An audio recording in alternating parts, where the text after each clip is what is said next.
2NURFM, a broadcast service of the University of Newcastle. 0.7 time to have a look at the world of politics, and we do that with the Professor of Politics, Jim Jost. Jim, good morning once again. Mark. While we were sort of, tucked up in bed and preparing for the new day, the Liberal Party were out having an emergency meeting, and it was all about the plebiscite, will we, won't we, same-sex marriage. It's one of those issues that's not going away. What can you tell us about happened in the meeting?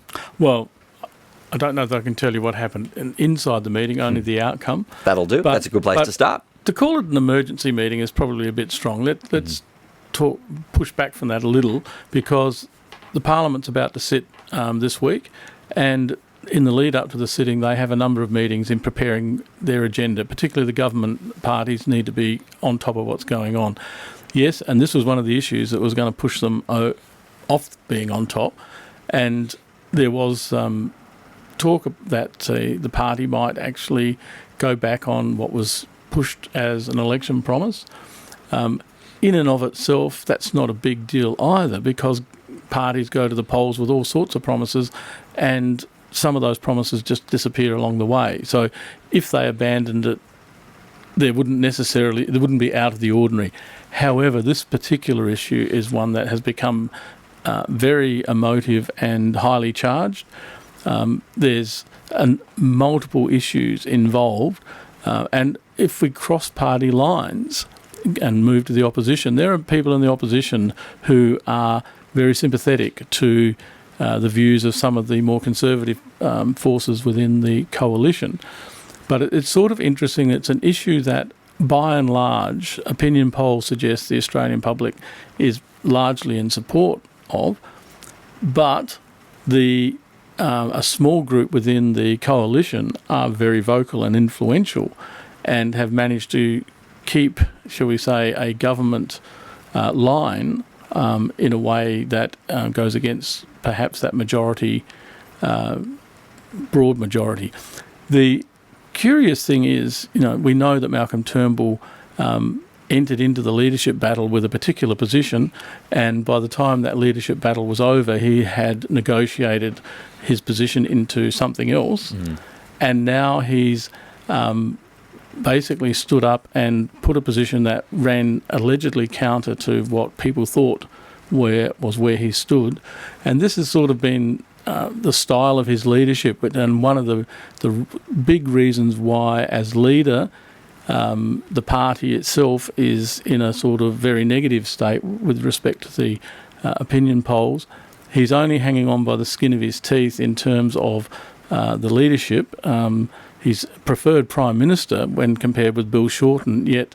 then again, so are you.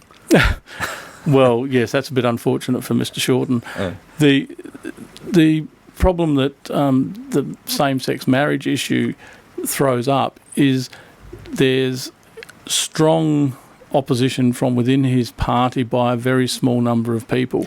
I think, yes, it is a very emotionally charged issue for many folks, and there's a lot of people with different thoughts on why we should not. If you sort of step back from the emotion for a moment, I'm from a different view that all sides of government and the opposition decided that we'll go to the election based on the fact that we'll give the people at large a say. And now that seems to be where everybody is pushing, there seems to be, why are we doing this? It seems strange to me. Why do we not just say, yep, when we have our next federal election, there will be a third slice of paper, and that's what we do it that way. It's the cheapest.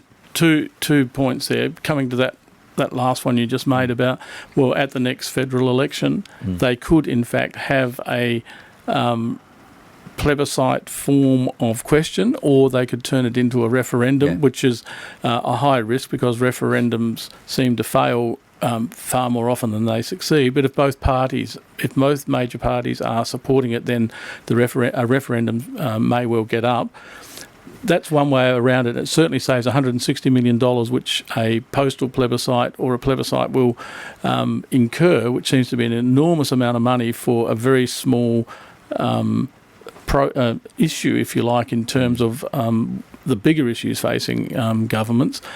The question, though, about going to the polls, and everyone was agreed that we're going to do a plebiscite, I think it's fair to say that the Labor Party went along with that so that that they wouldn't be seen necessarily as obstructionist. To be against the idea, yeah.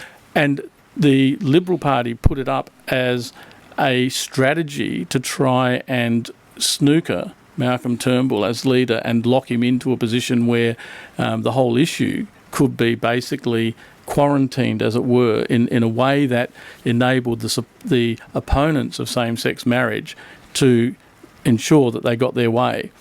The question in 2004, when the Howard-led coalition, with many of the same members that are currently in place, legislated to change the Marriage Act in the way that it is now reading, and there was no plebiscite, there was no let's ask the Australian people what they think. It was, we are the Parliament and we have the responsibility and the prerogative to do this.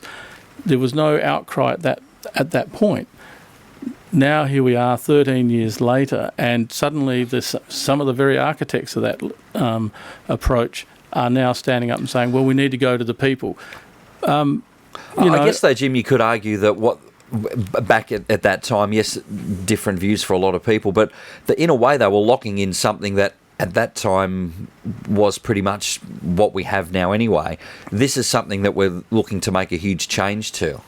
Well, yes and no. I mean, on the one hand, Mark, yes, we're locking in, that did lock in a sort of traditional approach, and now what's being proposed for 2017 is